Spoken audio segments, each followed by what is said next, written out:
Alright guys, hello everybody. I am back today here with another video. Guys, I know I've been a little bit MIA for like a week and a half. Sorry. A lot went down in the middle of it. Number one, I got in a little like car accident. It was nothing major. Just these 16-year-old kids, hit the fuck out of my Lexus. So I'm in a loaner car from Lexus right now. So that happened because my car is getting fixed. Yes, I'm using my front camera to record, which is why the quality is the way it is. But yeah, that happened. I had an employee that I onboarded because one quit. So I was busy with trying to train. That's a lot. And then being live as well. I be losing my voice sometimes, So I be trying to keep my voice at a minimal and talk less, keep up with my diet or whatever. Just shit like that, Also, I did something crazy. I set my account on Instagram to private because I was tired of the men following me, and now I'm gonna be just going ahead and deleting my followers or whatever. And that's crazy because as I'm doing that, there's like another guy that just tries to go ahead and follow me. That's insane. Anyways, guys, so let's go ahead and get into this little video real quick, and I will be more consistent. Most likely you're probably gonna see me do these videos in the car because I don't have time to breathe. Like the first thing I have to do in the morning, like it takes me 1 hour to get to work. It takes me 1 hour on the dot to get to work. Okay, so if I have to be on stream at 10:30, I need to be in my car by 9:20. You see what I'm saying? That's crazy.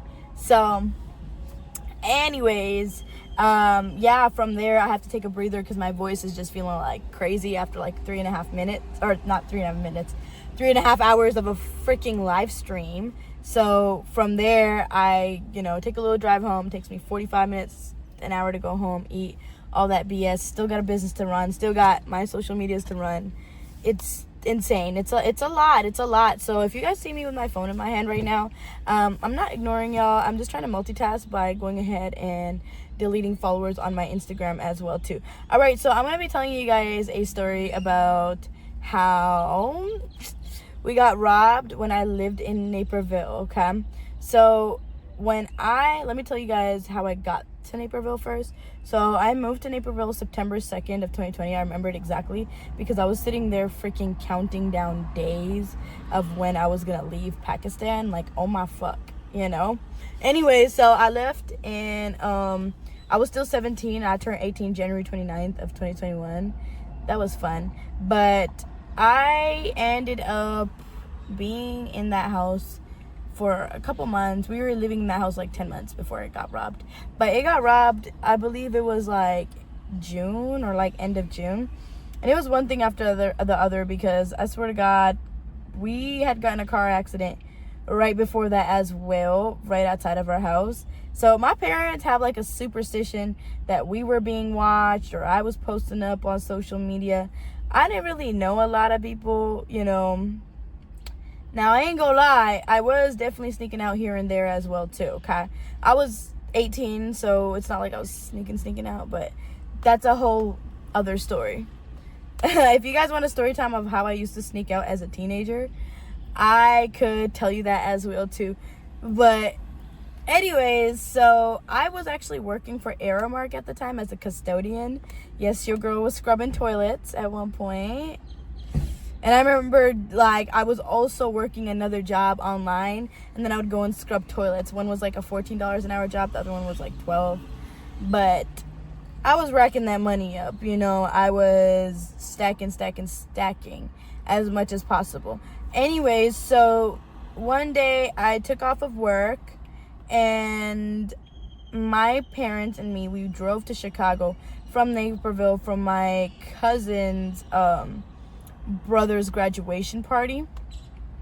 So we were in like the hotel. It was like, I think it was like the Holiday Inn. It was like the little hall that they booked or whatever, and everything's going pretty cool. I'll never post up nothing where I'm at until I leave. Like, you won't see me post up locations or none of that, I have to leave and then I'll go ahead and post up where I was at. Okay, like, that's just me. I'm paranoid because I've been through a lot. But I feel like we were being watched for a while because that's just like an inside job because I lived at a cul-de-sac. So it was a cul-de-sac. So that means like there was houses everywhere, and it's Naperville. So it's like the richest neighborhood in Illinois. Like, what? And everybody got cameras. My neighbors got cameras and everything. And they caught like a red car. They caught a red car. They, tracked down some info, but I think they were able to get the license plate. I can't remember if they were, but it's crazy because my neighbors actually heard a loud bang, because the way that they did it was, we had like a deck. Now that's like the same deck on the outside I used to sneak out from, but that deck had like 2 big glass windows, like sliding doors. They had windows on each side. For some freaking reason, I don't know why they would choose that specific window when there was like so many other windows that you could have chose from where the deck was. I don't know why they made it like their freaking mission to break in through the kitchen window, because that was elevated off the floor too, whereas they could have just took a few steps to the fucking deck.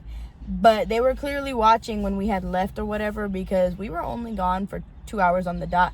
And the reason we were gone for 2 hours on the dot is my mom didn't want to be in Chicago for too long, and she didn't want to be coming back like by the time it was like 11. Like, she wanted to be at the house before 11, So as we're driving back, my parents have like a little safety procedure that they do, right? That safety procedure is basically like the rounds that people do. So my dad usually gets to the car first. He checks the locks, the stoves, or whatever. I usually get to the car second with my sister. My mom probably come in last, and she checks everything, the locks, stoves, all that. Lights is a big one too, because they purposely leave some certain lights on as well too, for safety, so they know if anything's ever been touched as well too. And then eventually, after that, my mom gets in the car, my dad goes and does like one more round, locks up. Okay, so as we're pulling in to the driveway, my parents just know something wrong. They look at it, like they look at the house on the outside, and they just kind of stall the house. Like they stall outside the house, like they kind of just stand there. And then they turn around, they're like, who the fuck left that light on, right? It was my dad's office light, My sister sometime be going in there. That was also like, it wasn't my dad's office. It was like an extra room. So it was right beside mine, if that makes sense. And we're like, who left it on or whatever,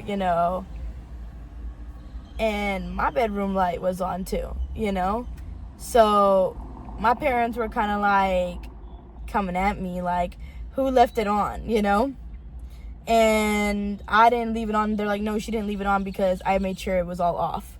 My mom had like said that, and then I was like, yeah, it wasn't me. So then we asked my sister, a kid, by the way, she's like 3-4 years old. She like, nah, I didn't do it, because she sometimes, she's just mischievous like that. She was already in the car by then. So my parents kind of like slowly backed up a little bit, and then they're like, something doesn't seem right. And they from Chicago, so they got like that little Chicago instinct in them or whatever. So they backed the car up. Once they backed the car up, they're like, okay, well, we gotta go in anyways. So my mom's like, where's your firearm? My dad, bro, the one dad, tell me why he gonna leave the firearm in the house. Yeah, that was crazy, because that was over with. Because we ended up going in the house, well, my dad did, because we opened the garage door halfway. My mom switched out, like, she switched out, the car. So if my dad was like right here, or my dad was right here, my mom like came to the driver's side, so they switched out real quick. But my dad went in, and you just heard him like run out. He's like, call the police. He just ran out, and I'm like thinking somebody in my house or whatever, right? So we get him in the car. My mom back up. To me, looking back at it, I don't know why my mom didn't you see the way I'm parked right now? I'm parked looking at the street, because that's a safety thing. Like, boy, I'm from Chicago. I don't play that shit. Like, you don't ever park with your freaking bumper to the curb. You park with your bumper to the road, because if you got to get up out that jam, you feel me? Like, nah. So I don't know why my mom did that, but they drove off. They got away from the house. Bust the corner, parked up. I was already on the phone with the police, because I'm the only one that had my phone in my hand, So I had called the police, and they were like telling my parents to just like stay away from the house real quick. They went in, and as they went in, I never got to see the full picture of the house, because the thing is, if you get robbed, the first thing that they're gonna do is they're gonna kick all the family members out. Like, anybody that's in there, like, they're gonna tell you all to get out real quick. And the reason for that is they start spreading this black powder everywhere, and it fucked up our house. Like, I hate that shit. Dusting it down for fingerprints, because they'll go do that, you know? And also, like, DNA swabs, all of that shit. They'll take all of ours, and you don't want nothing to be tampered with evidence. So, yeah, they came in, they got the dogs running around or whatever. There was nobody in the house because they've been left, you know. And they went to the neighbors and shit, started knocking on the neighbors' doors right in the middle of the night. And the neighbors, people, like, that shit that, like, just blow me, bro. Because the neighbors were like, yeah, we heard a loud-ass bang. And we seen somebody jump out, and it looked like he had a skateboard and he was running. Bitch, that wasn't no skateboard. That was, like, the case of our firearms. Because my dad never kept the bullets with the firearm. And it would be in one room would be like the bullets, the other room would be like the firearm, you know. So they took the firearm that we had, that, which is crazy, you know. And my mom had a safe with some money in it, some gold, all that shit, and all that shit got, like, they done took all that shit. So my mom was like, bro, they gotta know, like, this was an inside job, because also, like, the thing is, how do y'all know that we got that shit in the house? My parents don't know anybody. I'm the one that knows certain people, but I didn't even know we had that shit in the house. Like, I don't pay attention to, like, the gold and stuff. I don't keep no gold, none of that stuff in my house, because I don't want people to rob nothing valuable, you know. I don't keep none of that shit in my house, like, at all. I don't play that shit. And I got cameras everywhere, so yeah.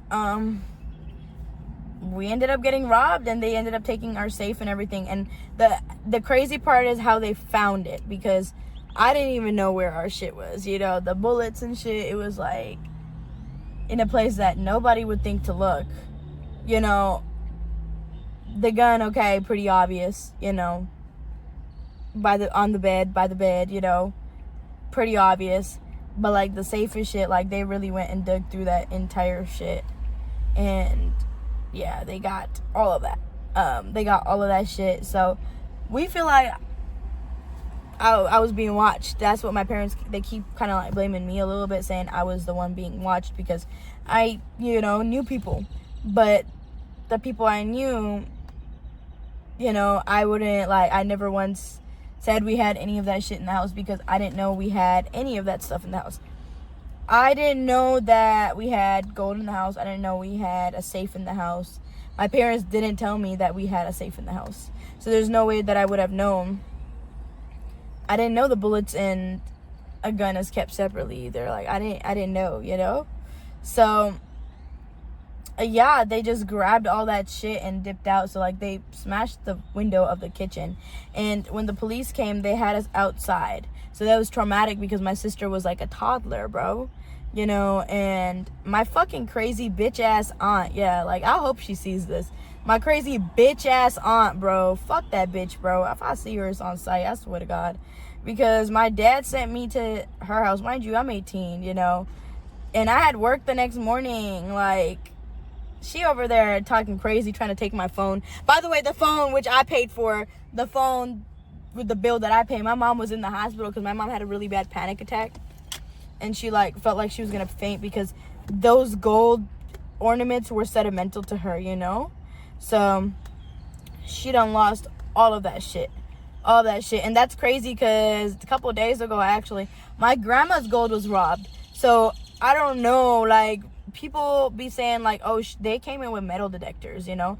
That's what they saying, because when they looked at the little carpet, they're like, yeah, they came in with metal detectors or whatever, you know?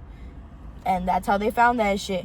But that's crazy, because it's like, again, it's Illinois, you know? So it's like, motherfuckers is smart. Like, you'll probably see a brown person be like, oh, them hoes probably got gold. But to me, it's like ridiculous, because it was a fucking cul-de-sac, you know? If I show you guys where I lived, like, that's crazy, because it was a literal cul-de-sac. Like, that, no. That shit was not supposed to happen, and tracking the camera footage, all that. Like, I don't know what happened with that case. I sometimes want to call them, be like, yo, did you find our shit or what, you know? But Illinois police is also really, really lazy as well, too. But yeah, that's what happened. We never saw that shit again. We've been paranoid since. And it's crazy because we did have alarms on, like, all our little windows and shit, too. But they broke through the one window that you wouldn't think anybody would break through because it was higher up. And all my stuff was left alone. I guess they could probably see, because me and my sister, even though there was enough room for both of us, you know, we shared a room because I liked having my sister with me, you know, so we shared a room. But yeah, like, they done took our shit. So yeah, that's what happened. If y'all want, like, the story time of how I used to sneak out, let me know down below as well, and I promise I'll keep it more consistent with y'all. Okay, bye.